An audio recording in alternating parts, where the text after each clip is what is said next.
Then next last time तक nuclear chemistry and radioactive का topic start किया था हमने, उस जिसका एक लेक्चर हमारा ऑलमोस्ट हो चुका है। आज हम आगे पढ़ने, लास्ट टाइम में हमने पढ़ा था एटम का स्ट्रक्चर कैसा और काफी सारी चीजें दूसरी डिटेल में। आज हम पढ़ने जा रहे हैं दैट इज कि लास्ट टाइम हमने पढ़ा था न्यूक्लाइड क्या होते हैं और न्यूक्लाइड का क्लासिफिकेशन कैसा है। ठीक है, न्यूक्लाइड्स और न्यूक्लाइड्स का क्या कहेंगे आप, जैसे क्लासिफिकेशन किस तरीके से किया जाता है।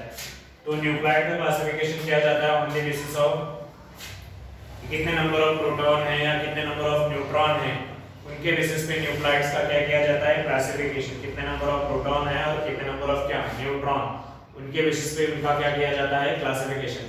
तो पहला जो आता है यहाँ पे दैट इज नोन है, जिन्हें हम कहते हैं या आपने 10th तक पढ़ा है, दैट इज क्या आइसोटोप्स। क्या आइसोटोप्स क्या होता है? The nuclide which have the same atomic number but different atomic mass number.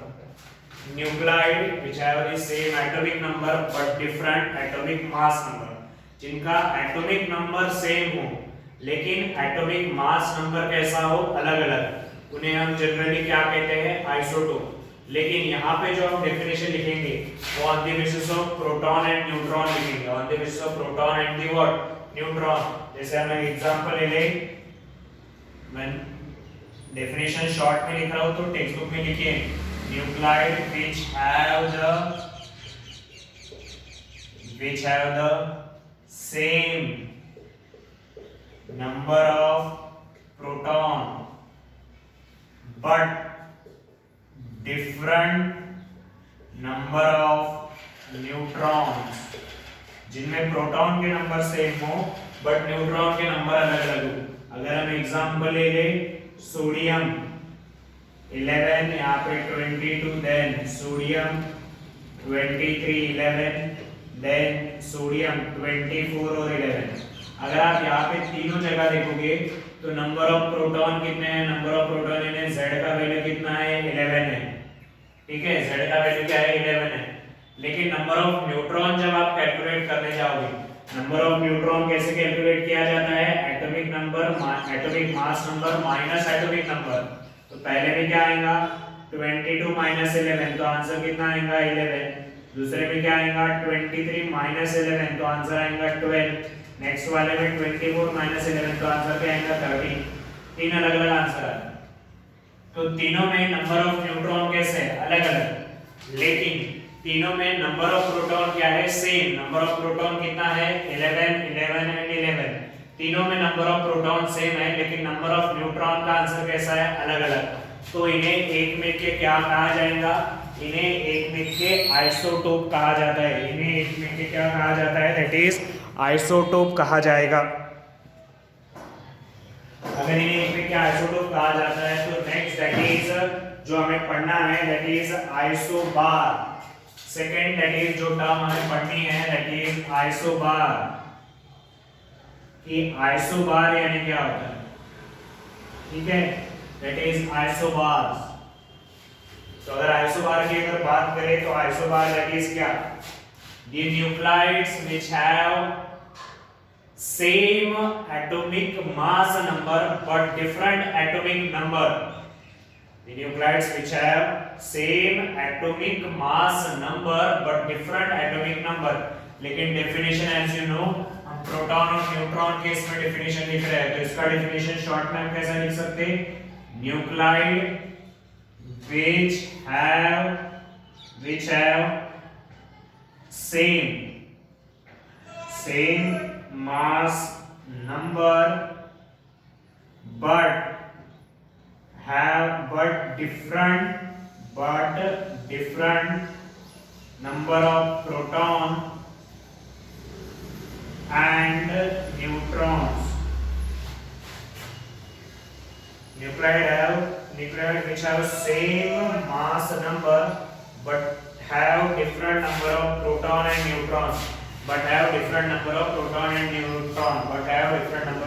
and neutron.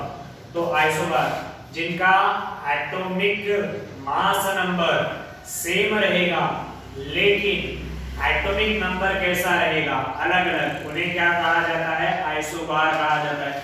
उन्हें क्या कहा जाता है, आइसोबार। अगर हम इसका एग्जांपल ले लें तो एग्जांपल के तौर पे हम ले सकते हैं हाइड्रोजन 3 और 1, और इधर ले सकते हैं हीलियम 3 और 2। अगर आप इन दोनों में देखोगे, इन दोनों का एटॉमिक मास नंबर सेम है, यहाँ पे भी 3 है, यहाँ पे भी 3 है, लेकिन इसमें और इसमें एटॉमिक नंबर दोनों का अलग अलग है। दोनों का एटॉमिक नंबर कैसा है, अलग अलग। यहाँ पे एटॉमिक नंबर 1 है, एटॉमिक नंबर 1 है मतलब नंबर ऑफ प्रोटॉन कितना हो गया 1, तो यहाँ पे नंबर ऑफ न्यूट्रॉन कितने हैं 2। यहाँ पे एटॉमिक नंबर कितना हो गया 2, मतलब नंबर ऑफ प्रोटॉन कितने हैं 2, तो न्यूट्रॉन कितना हो गया 1। यहाँ पे 2 न्यूट्रॉन है और यहाँ पे कितना न्यूट्रॉन है 1, यहाँ पे कितना न्यूट्रॉन है 1। तो ये एक मिलके क्या हो गए, आइसोबार। ये एक मिलके क्या हो गए, आइसोबार। इसी इसमें एक और एग्जांपल अगर हम जोड़े 14 और 6 नाइट्रोजन 14 और 7।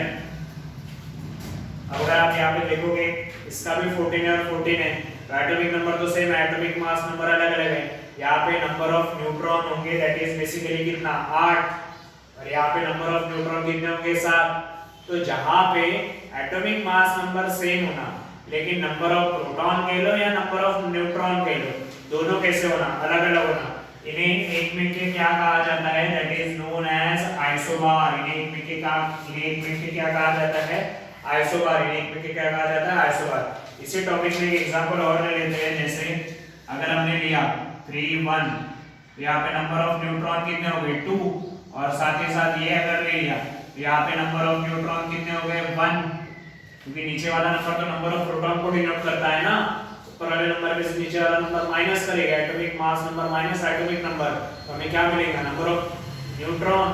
तो पहले केस में नंबर ऑफ न्यूट्रॉन कितने हैं 2, और वहां पे कितना है 1। एट द सेम टाइम इसी में अगर मैं एक और एग्जांपल ले लूं, यही वाला 14 और 6 वाला, तो नंबर ऑफ न्यूट्रॉन कितने हैं 8। यहाँ पे अगर मैं ले लूं नाइट्रोजन 14 और 7, यहाँ पे नंबर ऑफ न्यूट्रॉन कितने हैं 7, ठीक है। और अगर लास्ट चीज ले ले सोडियम दैट इज 24 11 वाला, और इधर ले ले Mg 24 12 वाला, यहाँ पे नंबर ऑफ न्यूट्रॉन कितने हैं 13, और यहाँ पे नंबर ऑफ न्यूट्रॉन कितने हैं 12। हालांकि दोनों केस में एटॉमिक नंबर कितना था 24, इस केस में एटॉमिक नंबर कितना था 14, इस केस में एटॉमिक नंबर कितना था 3। सॉरी एटॉमिक नंबर बोल रहा हूं, एटॉमिक मास नंबर चाहिए, ठीक है। एटॉमिक मास नंबर जब आपका सेम है लेकिन एटॉमिक नंबर कैसा है, अलग अलग, तो आपको एक में के क्या कहा जाता है, आइसोबार। आपको एक में के क्या कहा जाता है, आइसोबार, ठीक है। तो फर्स्ट टर्म हमने पढ़ा that is isotope, second term हमने पढ़ा दैट इज आइसोबार। ध्यान में रख दीजिएगा एग्जाम पॉइंट ऑफ व्यू, ठीक है। थर्ड चीज हम पढ़ने जा रहे हैं that is mirror nuclei. Third चीज हम पढ़ने जा रहे हैं मिरर न्यूक्लियाई। मैं डेफिनेशन लिखता हूं, डेफिनेशन आप लोग अभी ऑनलाइन में रीड कीजिएगा तो आपको समझ में आ जाएगा क्या कहते हैं। These are isobars in which, क्या कहेंगे, These are isobars in which, these are isobars in which the number of protons, the number of protons, the number of protons and neutrons are differ by 1, are differ by 1, मतलब उनमें कितना difference हो, सिर्फ कितने का difference हो, एक का। are differ by कितना 1, and are interchange, and are interchange, and are what, interchange, and are interchange। क्या बोलता है, these are isobars in which the number of protons and the neutrons differ by 1 and are interchanged, differ by 1 and are interchanged। इसका example अगर ले लें हम तो that is ये हाइड्रोजन एंड हीलियम 3,1 और इधर 3,2। इसमें अगर आप देखोगे तो नंबर ऑफ प्रोटॉन और न्यूट्रॉन का डिफरेंस सिर्फ कितने का है 1। यहाँ पे नंबर ऑफ न्यूट्रॉन 2 थे, यहाँ पे नंबर ऑफ न्यूट्रॉन कितना था 1। तो इन दोनों को एक में के क्या कहा जा सकता है, मिरर न्यूक्लियाई। इन दोनों को एक में क्या कहा जा सकता है, मिरर न्यूक्लियाई। कब? जब आपके न्यूट्रॉन या प्रोटॉन के नंबर में डिफरेंस सिर्फ कितने का हो, एक का। जब आपके प्रोटॉन और न्यूट्रॉन में डिफरेंस कितने का हो, एक का। बेसिकली यहाँ पे देखो 2 है और यहाँ पे कितना है, 1 है, तो डिफरेंस कितने का है, 1। तो इन लोगों को एक में क्या कहा जाता है, मिरर न्यूक्लियाई। यहाँ पे हमने 3 चीजें पढ़ी, isotope, isomer and the what, mirror nuclei.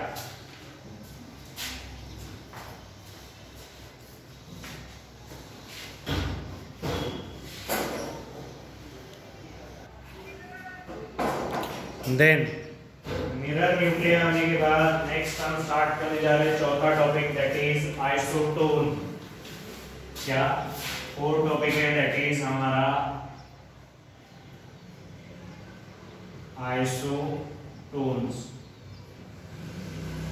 Definition wise समझे तो जिनके पास बेसिकली अगर हम कंसेप्ट ले लें तो nuclides which are having same number of neutron but different number of proton and the atomic mass number, ठीक है क्या, the nuclides which have same number of neutron, ऐसे जिनके पास सेम नंबर ऑफ न्यूट्रॉन हो लेकिन जिनका मास नंबर और number of proton दोनों कैसे हो, अलग अलग, दोनों कैसे हो, अलग अलग। अगर मैं यहाँ पे एग्जांपल लूं तो चीज समझ में आ जाएंगे आपकी, C13 and 6 and nitrogen 14 and 7। अब ये जो Z है 6 है, एटॉमिक मास नंबर कितना है, 13 है, यहाँ पे Z का वैल्यू कितना है, 7 है, एटॉमिक मास नंबर कितना है, 14। अगर यहाँ पे नंबर ऑफ न्यूट्रॉन का वैल्यू निकाले तो A - Z, 13 - 6, 13 - 6 आंसर कितना आएगा, 7। और यहाँ पे भी अगर आप निकालो A - Z, दैट इज 14 - 7, तो आंसर कितना आएगा, 7। दोनों में नंबर ऑफ न्यूट्रॉन क्या है, सेम है, लेकिन नंबर ऑफ प्रोटॉन अलग अलग है और एटॉमिक मास नंबर भी क्या है, अलग अलग है। तो इनको एक में के क्या कहा जाता है, आइसोटोन। ऐसे न्यूक्लाइड्स जिनमें नंबर ऑफ न्यूट्रॉन क्या हो, सेम हो, लेकिन नंबर ऑफ प्रोटॉन और एटॉमिक मास नंबर दोनों कैसे हो, अलग अलग। देख लीजिएगा बेसिकली क्या बोल रहा हूं, यहाँ पे नंबर ऑफ प्रोटॉन अलग अलग है, इसके पास 6, इसके पास 7 है, इसका एटॉमिक नंबर 13 है, इसका एटॉमिक नंबर 14 है, लेकिन नंबर ऑफ न्यूट्रॉन यहाँ पे भी 7 है और यहाँ पे भी कितने हैं, 7 है। नंबर ऑफ न्यूट्रॉन 7 है, इसलिए इन दोनों को एक में क्या कहा जाएगा, आइसोटोन। ठीक है, अब ये अगर हो गया तो इसके बाद फिफ्थ वाला जो चीज हमें पढ़नी है, दैट इज यहाँ पे न्यूक्लियर आइसोमर। फिफ्थ टर्म हमें पढ़नी है, दैट इज न्यूक्लियर आइसोमर। क्या होते हैं न्यूक्लियर आइसोमर, डेफिनेशन सुन लीजिएगा, काम किए।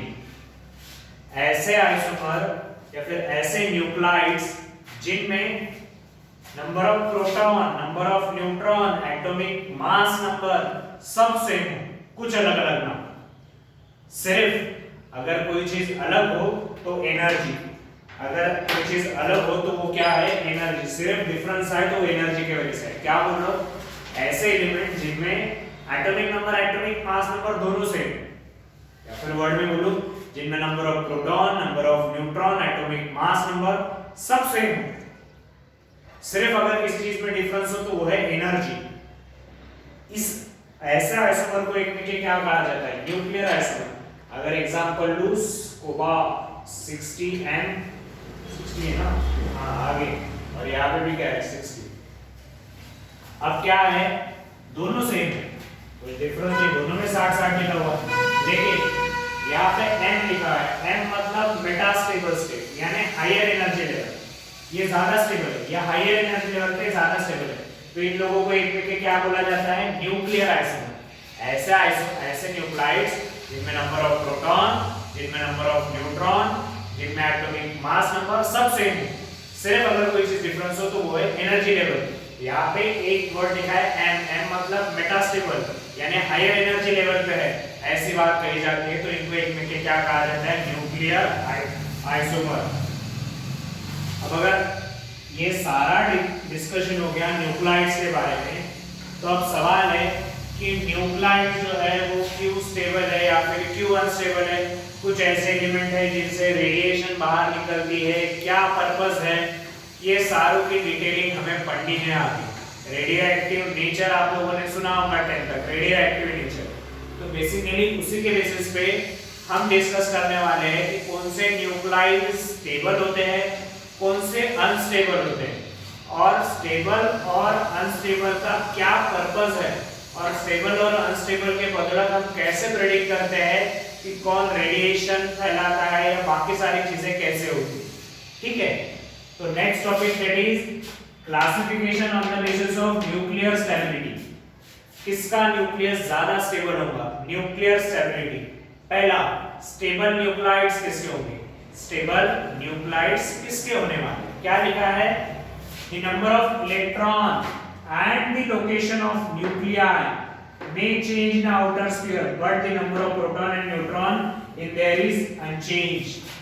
मतलब आपको पता है बीच में न्यूक्लियस होता है, न्यूक्लियस के अंदर क्या है, प्रोटॉन और न्यूट्रॉन, और आउटर स्फीयर में क्या है, इलेक्ट्रॉन, आउटर स्फीयर में क्या है, इलेक्ट्रॉन। तो इलेक्ट्रॉन और लोकेशन ऑफ न्यूक्लियाई, न्यूक्लियाई की जगह बार-बार चेंज हो या फिर इलेक्ट्रॉन की जगह भी चेंज हो तो भी कोई फर्क नहीं पड़ेगा, लेकिन अगर अंदर के नंबर ऑफ प्रोटॉन या न्यूट्रॉन की मात्रा बदल गई तो उसे स्टेबल न्यूक्लियाई नहीं कहा जाएगा। वो कैसे होनी चाहिए, अनचेंज। मतलब मीनिंग क्या बोलो, बात समझिएगा। जैसे ये अगर ले रहे न्यूक्लियस और ये ले रहे एटम, यहाँ पे क्या ले रहे, number of neutron plus number of proton, और इधर कौन है, इलेक्ट्रॉन।